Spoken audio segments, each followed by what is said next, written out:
In 2012, a photo spread across the internet like wildfire. A man, naked, eyes glazed, handcuffed. This wasn't just any criminal. This was the voice that had saved country music from extinction. The same man who'd filled stadiums, won 7 Grammys, and sent 22 songs to #1 was now a national punchline. But that wouldn't even be the worst part of the story.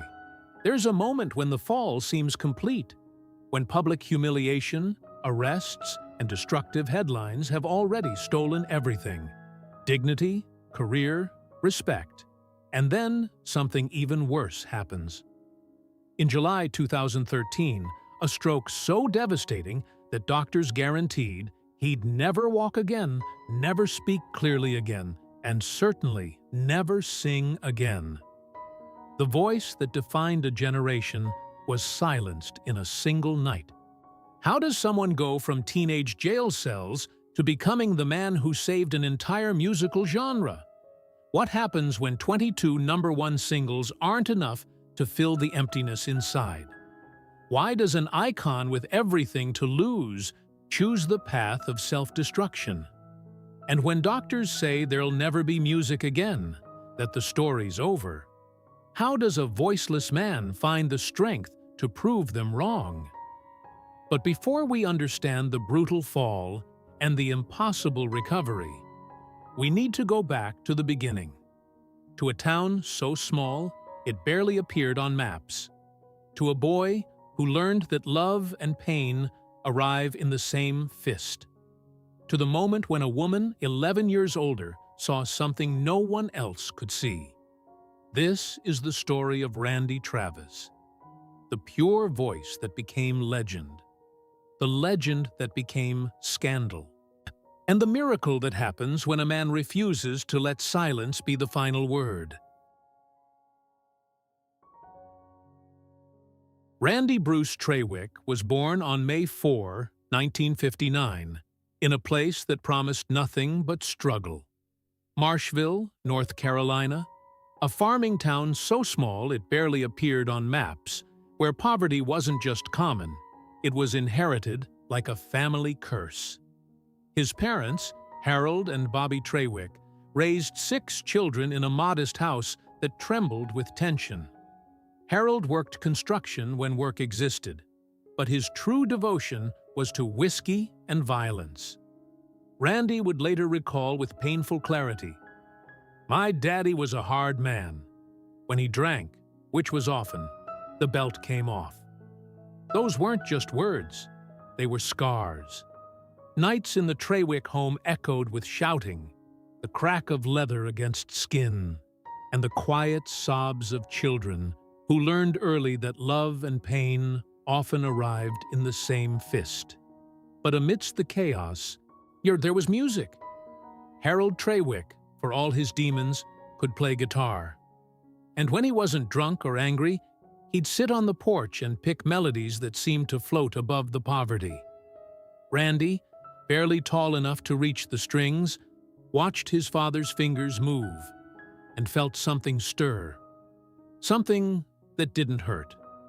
By age 8, he was teaching himself chords on a battered guitar his father occasionally let him touch. By 10, he was performing at local talent shows, his voice already carrying a gravity that seemed impossible for a child. Music became his escape. But escape wasn't enough. By 12, Randy was running wild, skipping school, stealing cars, breaking into stores. The anger his father planted with fists bloomed into rebellion. By 14, he'd been arrested multiple times. By 16, he'd dropped out of school entirely. The local sheriff knew him by name. The judge threatened adult prison. Randy was a boy drowning in a town that offered no lifelines, headed for a cell or a grave, whichever came first. Then, in 1975, everything changed. At 16, Randy walked into a nightclub in Charlotte called Country City, USA.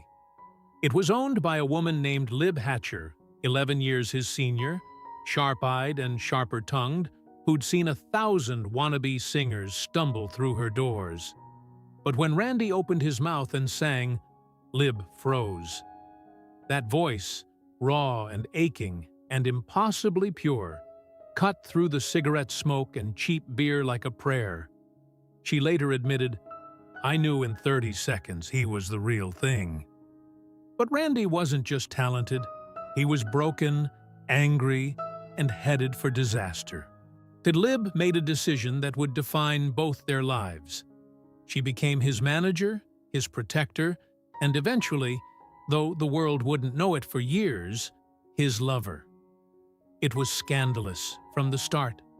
She was married, he was a teenager, but Lib saw something in Randy beyond the criminal record and the poverty. She saw a star trapped in circumstances. She offered him a deal: work at her club, stay out of trouble, and she'd help him chase Nashville. Randy, with nothing left to lose, agreed. For the next several years, Randy lived in the back of Country City, USA, washing dishes, cooking burgers, and performing every night for crowds that barely looked up from their drinks. Lib divorced her husband, weathered the gossip, and poured every dollar she had into Randy's dream. She booked him at small venues, recorded rough demos, and sent them to every label in Nashville. Rejection after rejection came back. Too traditional, too country, not commercial enough. But Lib refused to quit, and Randy refused to go back to Marshville. In 1982, they made the final gamble. They sold Country City, USA, packed everything they owned into a U-Haul, and drove to Nashville with $5,000 and a dream that most would call foolish. Randy was 23 years old, no formal education, a criminal record that haunted job applications, and a North Carolina accent so thick that Music Row executives barely understood him. Nashville chewed them up.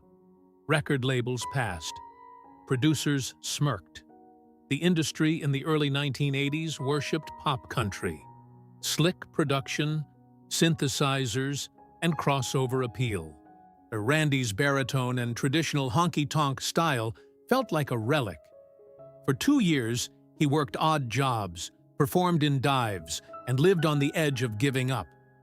Lib sold jewelry, worked double shifts, and kept pushing. Then, in 1984, a small miracle. Martha Sharp, a producer at Warner Brothers, heard one of Randy's demos. She didn't hear a relic. She heard the future. She signed him to a development deal, a tiny contract that paid just enough to keep hope alive. But even then, success wasn't guaranteed. His first single, On the Other Hand, released in 1985, barely cracked the charts, stalling at number 67. Warner Brothers considered dropping him. Randy considered quitting, but Martha Sharp believed. She convinced the label to give him one more chance, one more single. They released 1982, a nostalgic ballad about lost love. It climbed to number 6. Suddenly, radio couldn't ignore him. Warner Brothers re-released On the Other Hand. This time, it soared to number 1. And then came the earthquake. In 1986, Randy released his debut album, Storms of Life. Every executive prediction shattered. The album exploded, selling over 3 million copies and becoming the first debut country album ever to go platinum. 4 number-1 singles, a sound so authentic it felt like stepping into a 1950s honky-tonk. Critics called it a revolution. Fans called it salvation. Country music, drowning in pop crossover, suddenly remembered its soul. Randy Travis, the kid from Marshville who'd been told he'd end up in prison, was standing on the Grand Ole Opry stage, holding a guitar, and making grown men cry with "Forever and Ever, Amen." But even in that triumph, shadows lingered. The relationship with Lib, now public and undeniable, drew venom. She was labeled a predator. He was called controlled. Nashville whispered that he was too traditional, too limited, that the moment would pass. And deep inside, Randy carried wounds that fame could never heal. The belt, the jail cells, the father who never said he was proud. The boy had become a star, but the scars remained, waiting in silence. Between 1987 and 1997, Randy Travis didn't just dominate country music, he reshaped it. While the rest of Nashville chased pop radio and synthesizers, Randy planted his feet in tradition and watched the world come to him.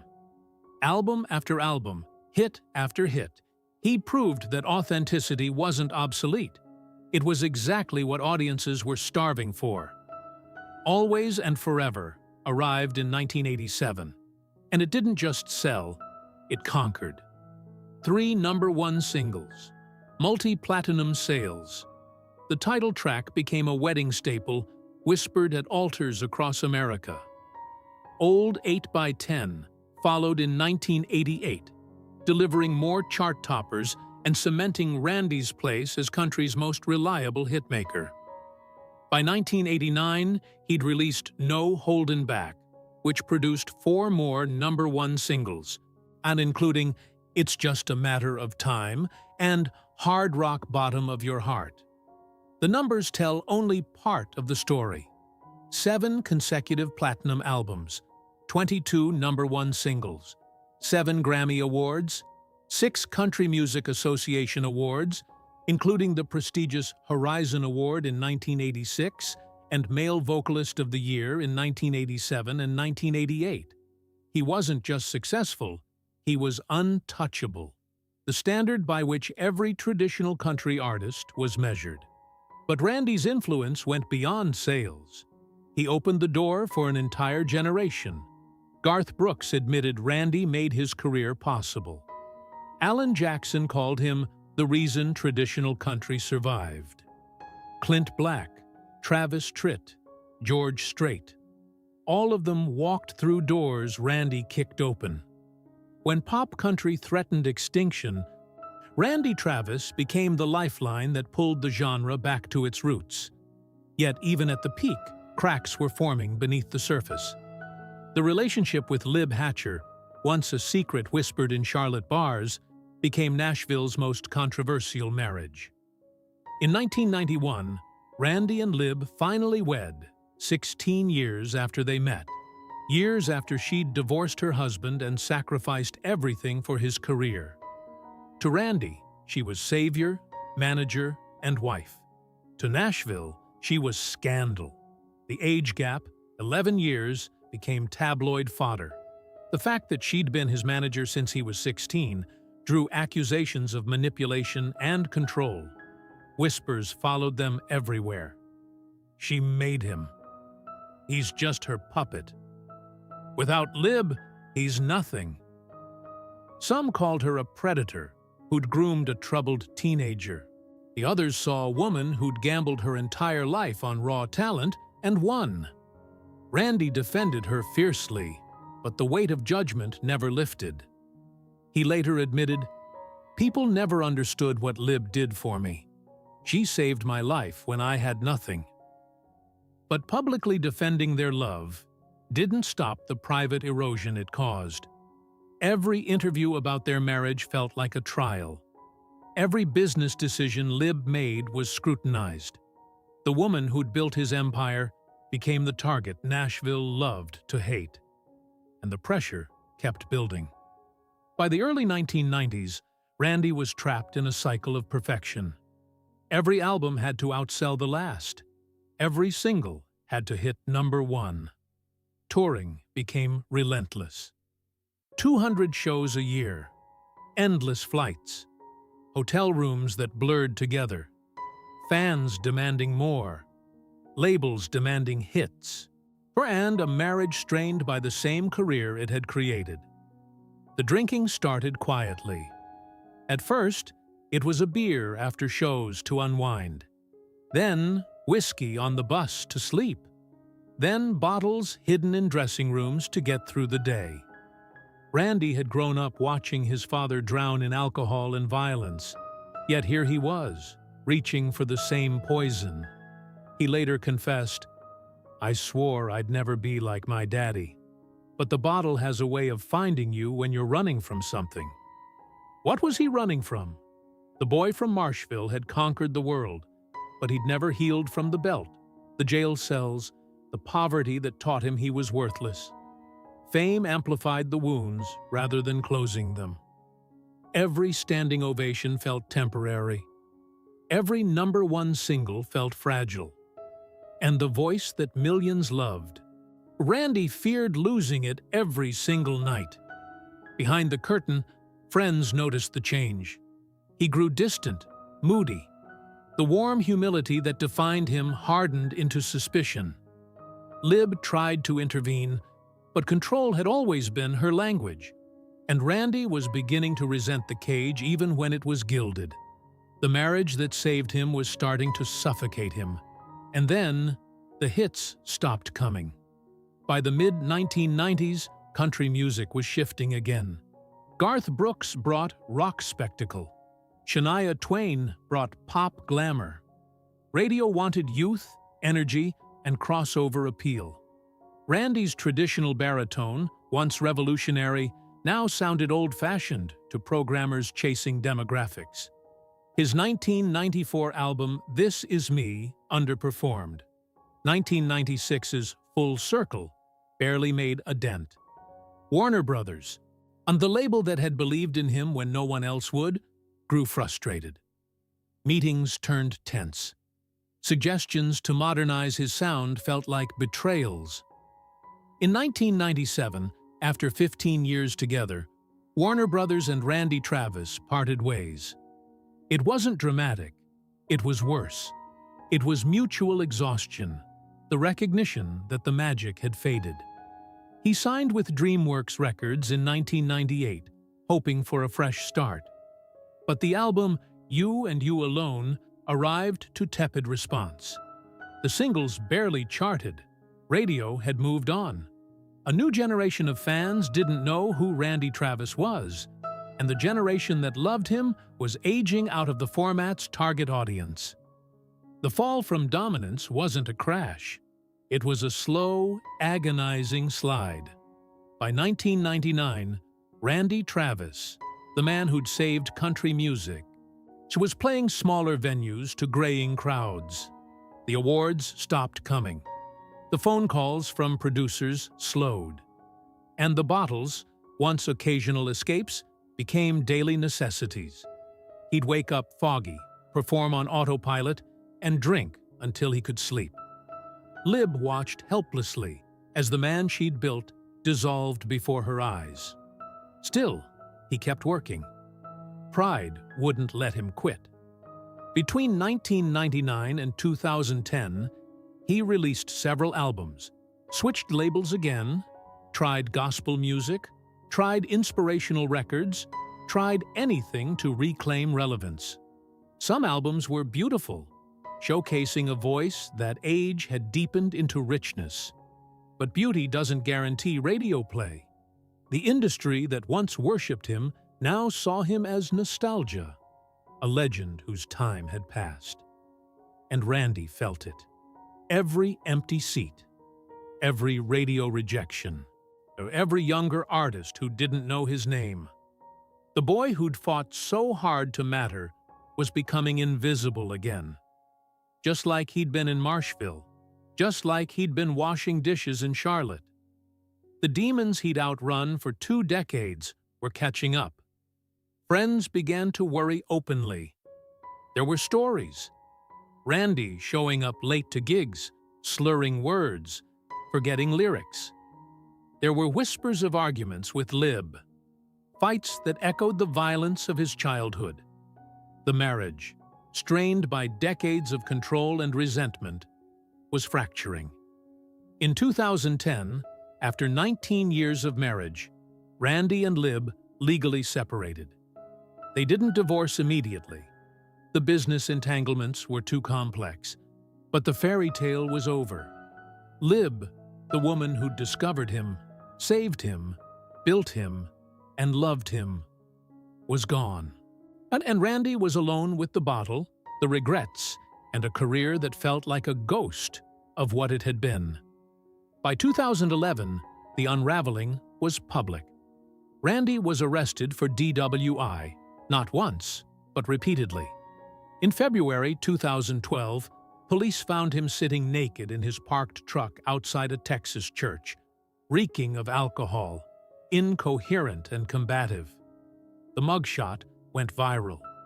The man who'd once been country music's purest voice was now a punchline, a cautionary tale, another legend destroyed by the same demons that haunt so many.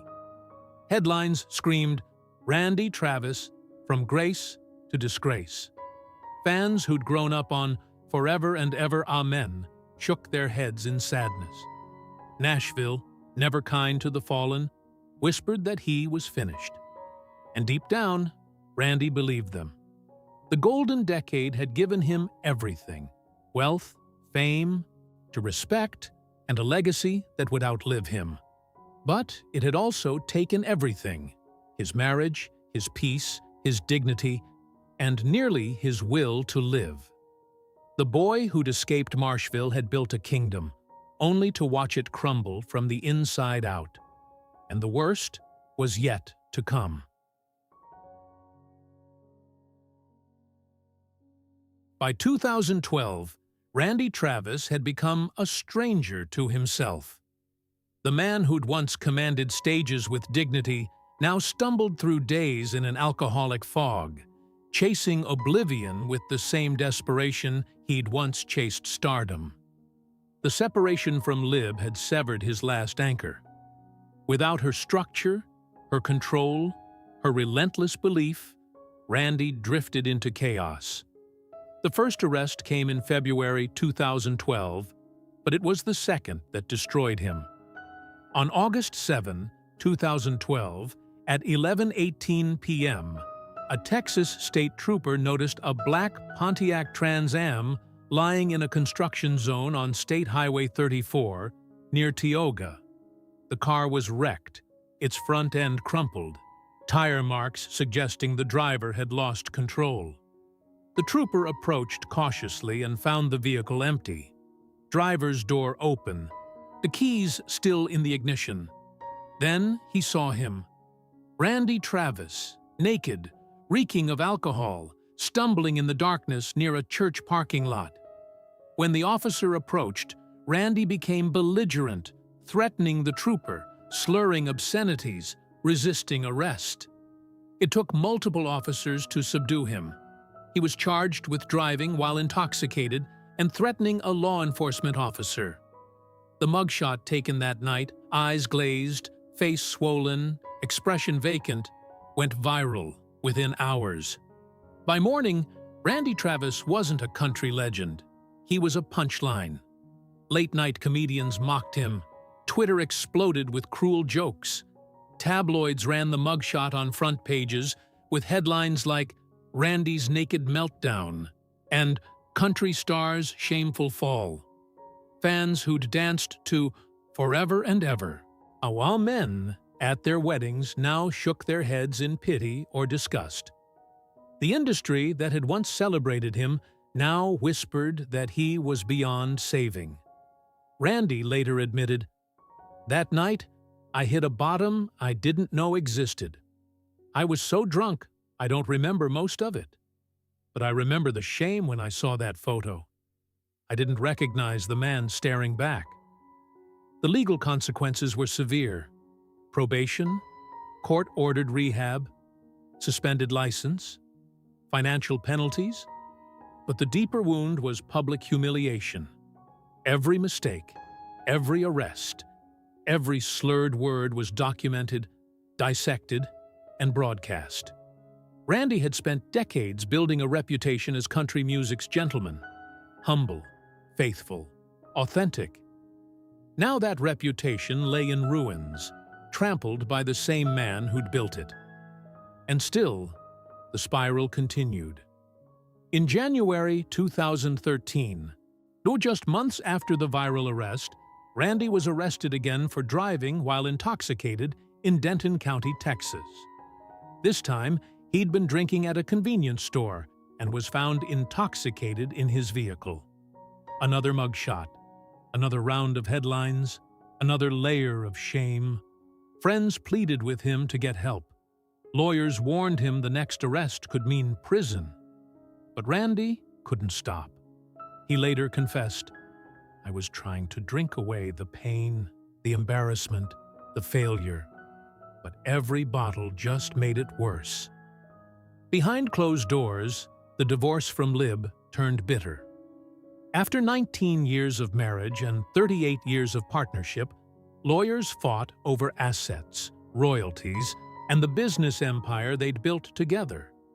The woman who'd discovered him at 16, who'd sacrificed her marriage and fortune to make him a star, it was now his adversary in court documents.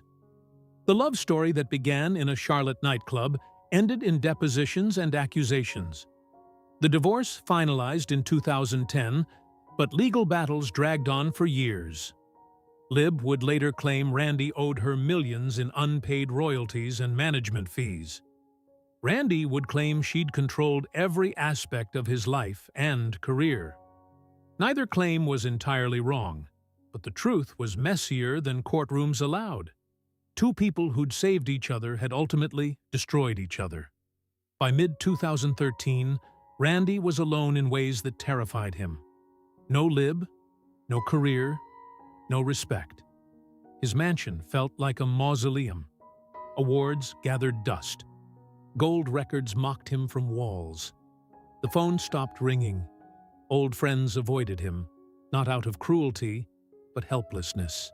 "Well, what do you say to a man who's watched his entire life collapse?" Then, unexpectedly, light appeared. In late 2013, Randy met Mary Davis, a woman who'd known him casually for years. She was younger, kind, and crucially, saw him not as a fallen star, but as a man who needed help. She didn't want his fame or his money. Both had evaporated anyway. She wanted to save him, not for Nashville, but for himself. Mary became his companion, then his girlfriend. She encouraged sobriety, helped him attend Alcoholics Anonymous meetings, and slowly, agonizingly, Randy began crawling back toward stability. It wasn't dramatic. There were relapses, moments of darkness, nights when the bottle whispered promises. But Mary stayed, and for the first time in years, Randy felt something other than shame. Hope.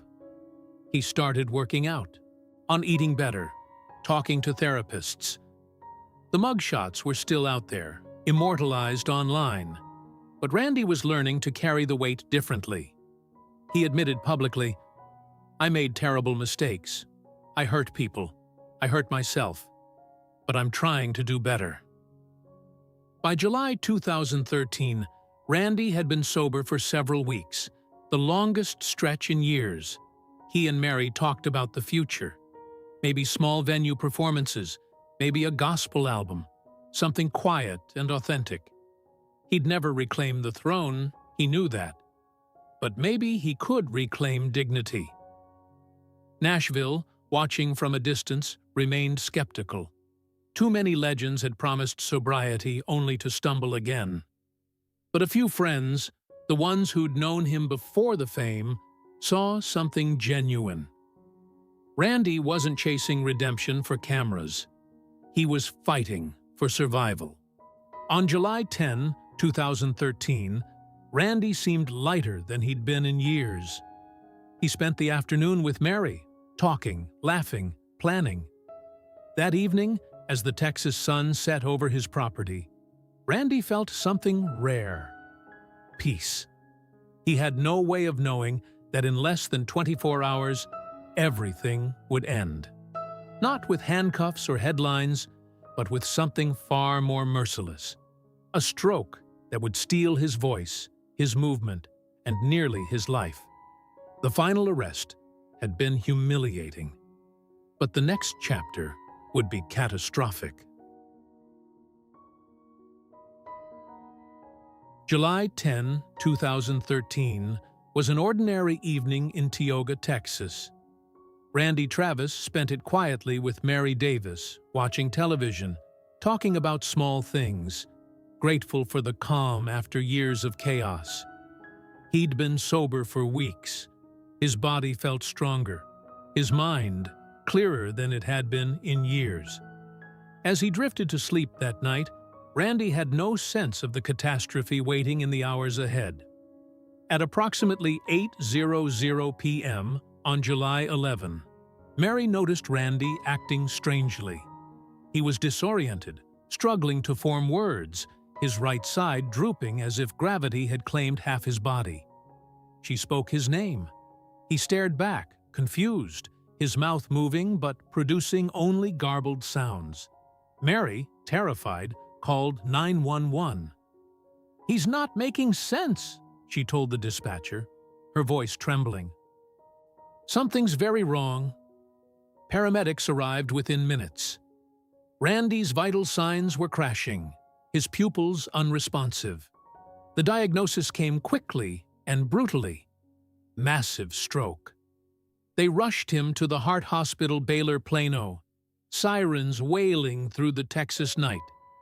In the ambulance, Randy's brain was bleeding, pressure building, cells dying by the thousands with every passing second. At the hospital, doctors delivered a verdict that shattered Mary. Congestive heart failure had triggered the stroke, and the damage was catastrophic. Randy's brain was swelling dangerously. Without immediate surgery, he would die within hours. Even with surgery, the prognosis was grim.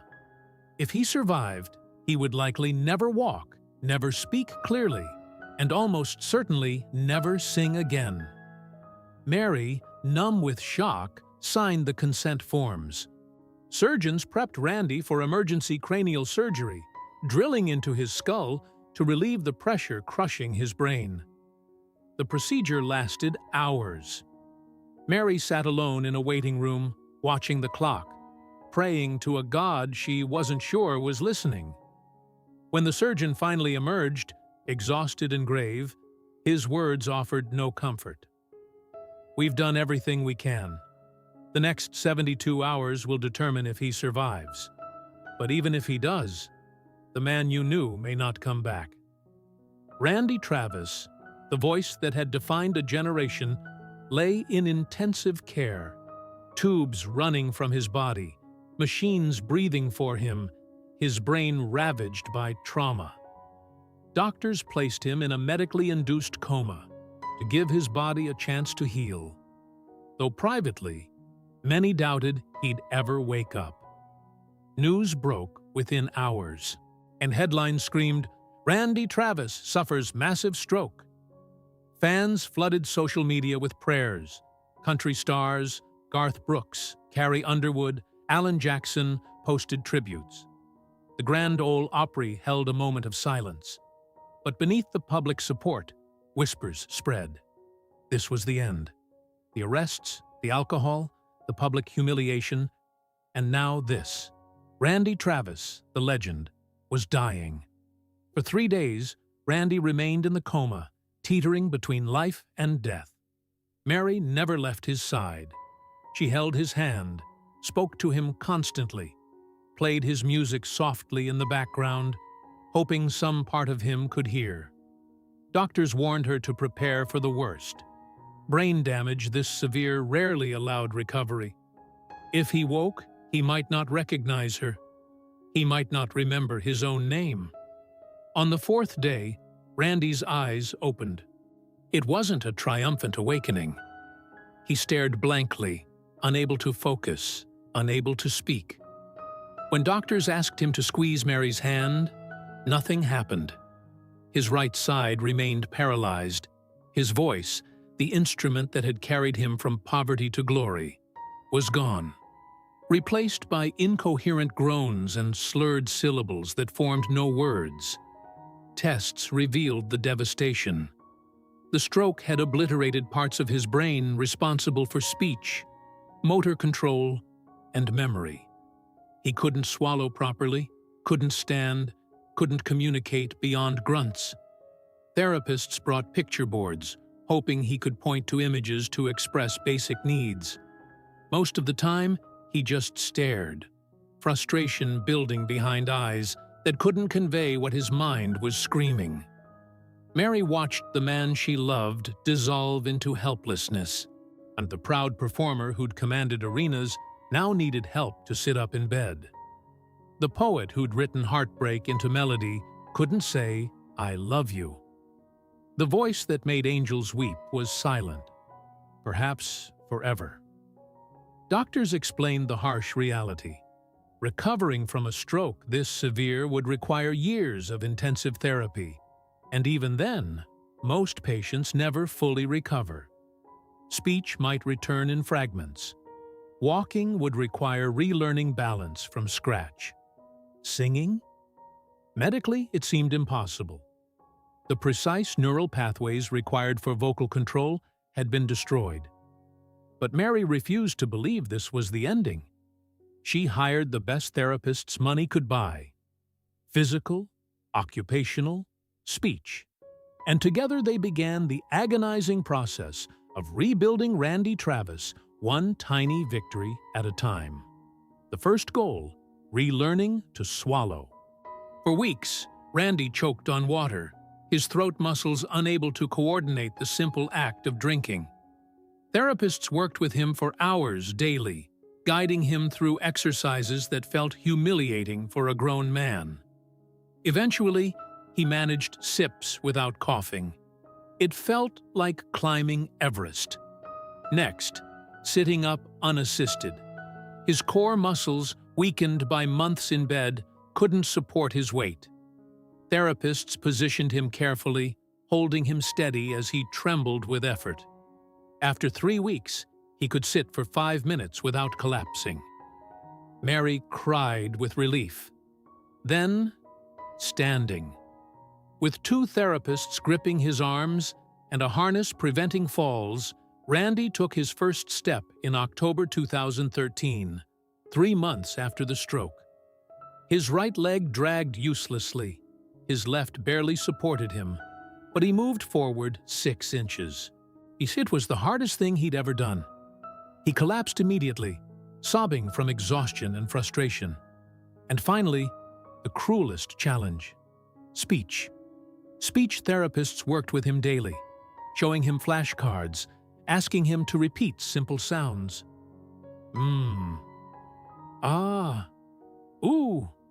Most attempts produced nothing, or garbled noise Randy himself couldn't recognize. The man who'd sung 22 #1 singles couldn't say his own name clearly. In moments alone, Randy would gesture frantically at his throat, tears streaming, trying to force words that wouldn't come. Mary would hold him while he wept, mourning the voice that had been his identity, his gift, his purpose. Without it, who was Randy Travis? Just another broken body in a hospital bed, forgotten by the world that once worshipped him.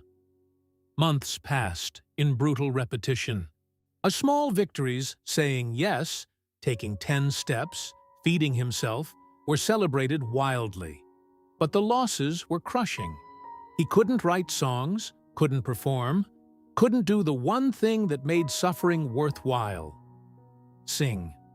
By early 2014, Randy had improved enough to leave intensive care. He moved to a rehabilitation facility, still wheelchair-bound, still mostly nonverbal, but alive. Doctors marveled at his survival. Statistically, he should have died. The stroke, the heart failure, the brain damage, anyone should have been fatal. Yet here he was, defying every prediction. But survival wasn't the same as living. Randy would sit for hours staring at nothing, lost in a silence no one could penetrate. Friends visited, expecting conversation, and left heartbroken when he could only nod or cry. And the Grand Ole Opry sent flowers. Fellow artists sent videos. But words of encouragement felt hollow to a man who couldn't speak them back. Mary became his translator, his advocate, his everything. She learned to read his expressions, his gestures, to anticipate needs before he struggled to express them. She fought with insurance companies, argued with doctors, and refused every suggestion to move Randy into long-term care. If he was going to heal, it would be at home, with her. And slowly, impossibly, against every medical prediction, Randy began to come back. Not fully, not easily, but enough to remind the world that legends don't die quietly. The voice that once filled stadiums was now a whisper, broken and fragile, but it was still there, fighting to be heard again. By early 2014, Randy Travis had been discharged from the rehabilitation facility, but the battle was far from over. He returned home in a wheelchair, his speech limited to a few slurred words, his right side still largely paralyzed. The man who'd once toured 200 nights a year now struggled to make it from the bedroom to the living room without exhausting himself. But Mary Davis refused to let him surrender. Every morning began the same way: physical therapy. Mary would help Randy out of bed, steadying him as his legs trembled beneath his weight. With a walker, he'd practice stepping, dragging his right foot, sweating from the effort of moving 10 feet. Some days he'd collapse in frustration. Other days he'd push through 20 steps, then 30, to each one a defiant middle finger to the stroke that tried to kill him. Speech therapy was even more brutal. A therapist came to the house 3 times a week, working with Randy on basic phonetics. "Say ma," she'd instruct. Randy's mouth would move, his face contorting with effort, and what emerged was often unintelligible. But gradually, agonizingly, syllables became words. Ma became Mary. Yes and no became his primary vocabulary. Full sentences remained impossibly distant. The hardest part wasn't the physical pain. It was the loss of identity. Randy had been a voice before he was anything else. Without it, he felt erased, a ghost haunting his own life. He couldn't share stories, couldn't crack jokes, couldn't communicate the tornado of thoughts trapped inside his damaged brain. Depression settled over him like a fog, the thick and suffocating. There were days he refused therapy, sitting instead in silence, staring at gold records that felt like monuments to someone else's life. Mary saw the darkness and fought it with stubborn love. She talked to him constantly, narrating their day, playing his music, reminding him who he was even when he couldn't remember himself. She encouraged small goals: walk to the mailbox, feed yourself, say 3 new words. And when Randy achieved them, she celebrated wildly, as if he'd just won another Grammy. Slowly, measurably, he improved. By mid-2014, he could walk short distances with a cane, his gait uneven but functional. By late 2014, he could speak in halting sentences, words slurred but recognizable. It wasn't recovery, it was survival, rebuilt one brutal day at a time. And then, on March 21, 2015, Randy gave Mary the greatest gift he could offer. He married her. The ceremony was private, intimate, held at their Texas home with only close friends present. Randy, dressed in a simple suit, stood with the help of a cane, his hand trembling as he slid the ring onto Mary's finger. When the officiant asked him to speak his vows, Randy struggled through them, words broken and slow, but every syllable filled with gratitude for the woman who'd refused to let him die. Mary later said, "I didn't marry Randy Travis, the star. I married the man who fought every day to come back to me." For Randy, the marriage wasn't just love. It was a declaration that his life wasn't over, that he still had something worth living for. But the world hadn't forgotten him, and in 2016, 2 moments would remind Randy and everyone else that legends endure even when voices break. In October 2016, the Country Music Association announced that Randy Travis would be inducted into the Country Music Hall of Fame, the genre's highest honor. For most artists, it's a coronation, the ultimate recognition of a career well lived. For Randy, it was bittersweet. He'd spent years chasing respect, fighting to prove himself. And now that the honor finally came, he couldn't sing to accept it. The induction ceremony, held on October 16, 2016, at the Country Music Hall of Fame and Museum in Nashville, was filled with legends. Garth Brooks spoke, his voice cracking with emotion as he described Randy's influence. Alan Jackson performed "Forever and Ever, Amen," the crowd singing along with tears streaming. And then Randy himself took the stage, walking slowly with his cane, Mary at his side. He couldn't deliver an acceptance speech. The words were locked inside, trapped by damaged neural pathways. Instead, he stood there, tears running down his face, while a pre-recorded video played his voice from healthier days, thanking Nashville, thanking fans, thanking God. The audience rose in a standing ovation that lasted over 3 minutes, not for the star he'd been, but for the warrior he'd become.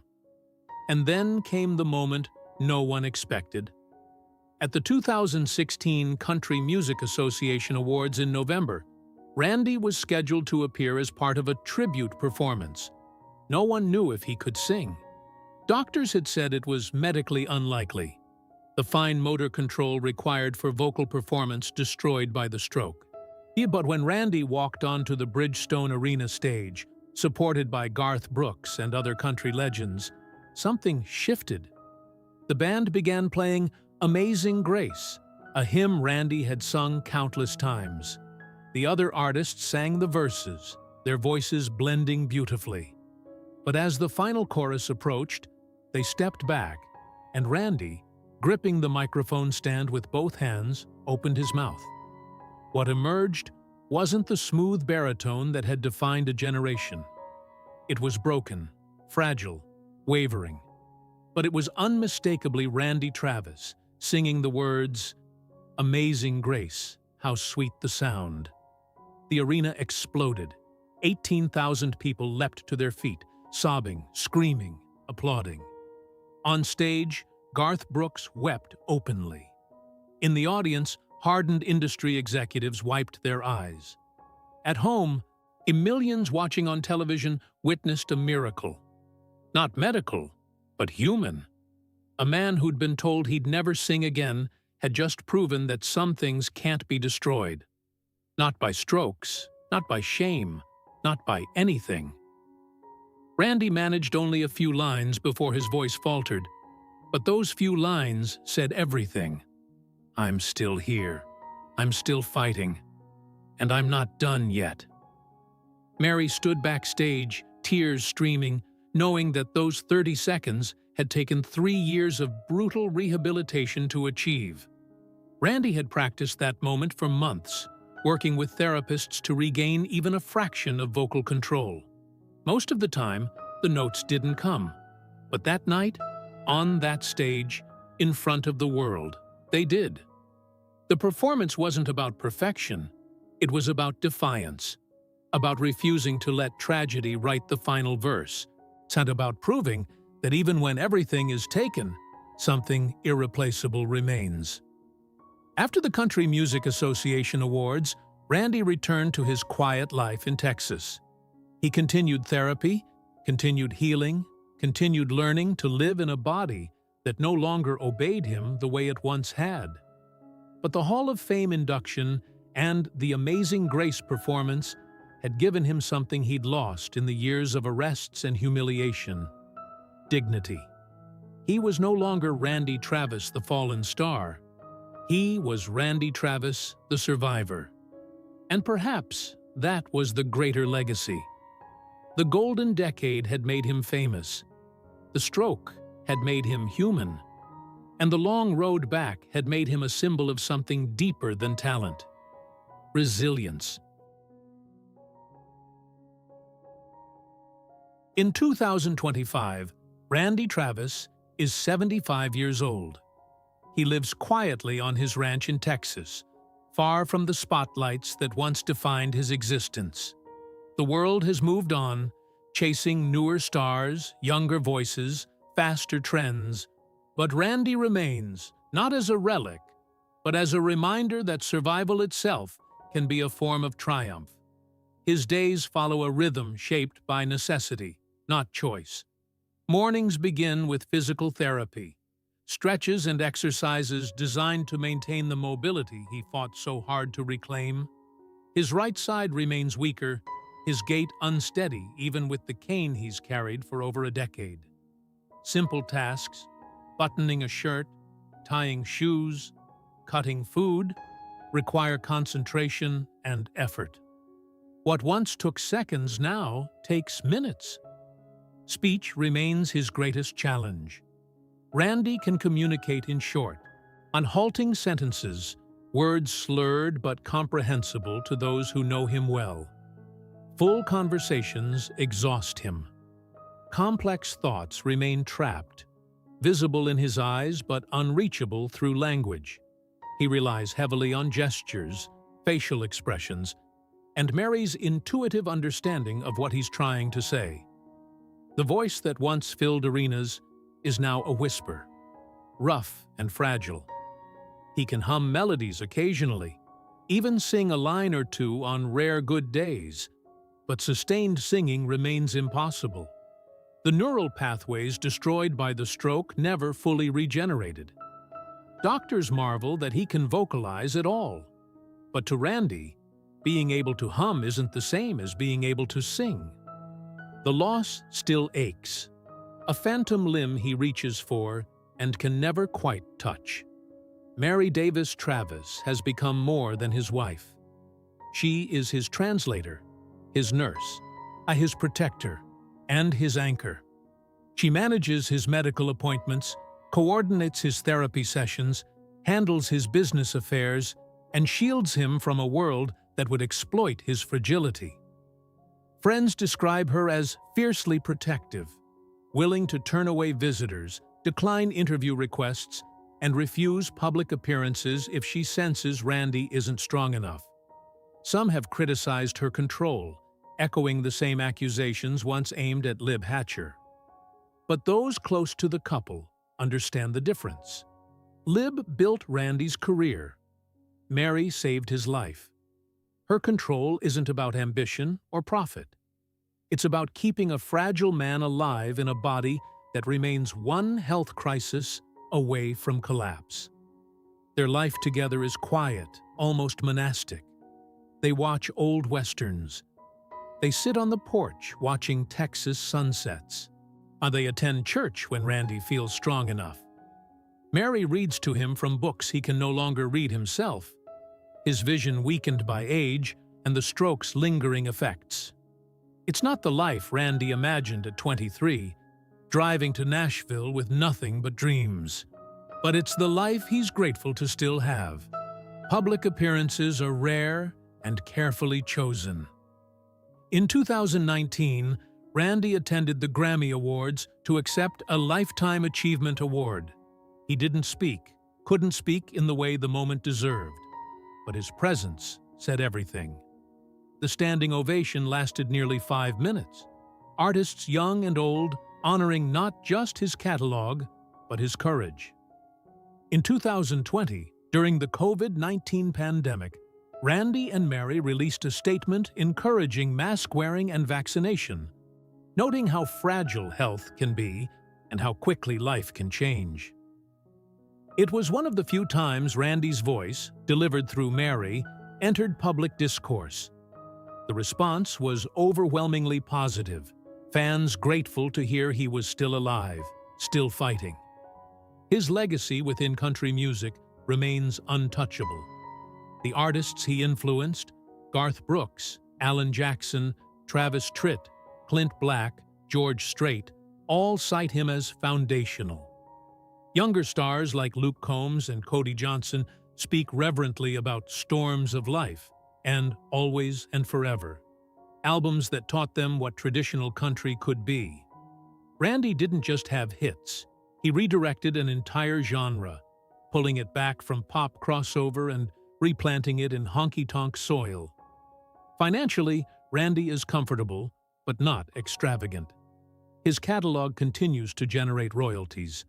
He forever and ever, amen, alone earns hundreds of thousands annually from weddings, commercials, and streaming.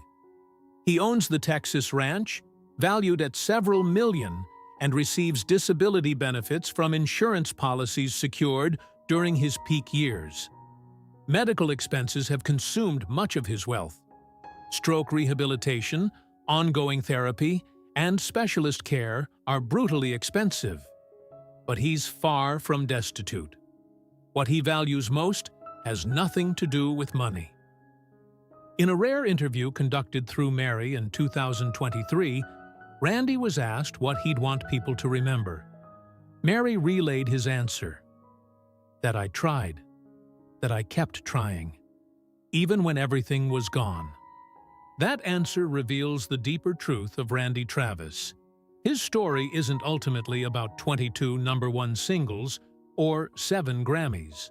And it's about a boy from Marshville who was told he was worthless, who spent a lifetime proving otherwise, who fell spectacularly, and who refused to stay down. The stroke didn't end his story. It changed the medium. He can no longer sing his testimony, but he lives it. Every step with a cane is a verse. Every slurred sentence is a chorus. Every sunrise he witnesses is a bridge to tomorrow. Health remains precarious. At 75, with a history of heart failure, stroke, and decades of alcohol abuse, Randy exists on borrowed time. He takes a dozen medications daily to manage blood pressure, prevent clots, and stabilize heart rhythms. Regular cardiology appointments monitor a heart that's been through more than most can endure. His doctors don't promise decades. They promise careful management and gratitude for each year. Randy knows this. He's made peace with mortality in ways most people never do. He's already outlived the stroke that should have killed him. He's already sung when doctors said he never would. He's already walked when they said he'd be in a wheelchair forever. Anything beyond this is grace. His relationship with his past is complex. He doesn't listen to his old albums often. Mary says it makes him too sad, mourning the voice he's lost. But occasionally, on quiet evenings, she'll play On the Other Hand or Diggin' Up Bones, and Randy will close his eyes, humming along, tears sliding down weathered cheeks, remembering what it felt like to be whole. He's reconciled with Lib Hatcher, or at least reached a détente. They don't speak often, but there's no longer venom. Time and tragedy have a way of burning away resentment, leaving only acknowledgement. She gave him everything, he gave her everything, and they both paid brutal prices for the dream they chased together. His greatest regret, he's indicated through Mary, is the arrests. The shame he brought on himself and those who loved him. The naked mugshot that will outlive him on the internet. The disappointment he caused fans who believed he was better than that.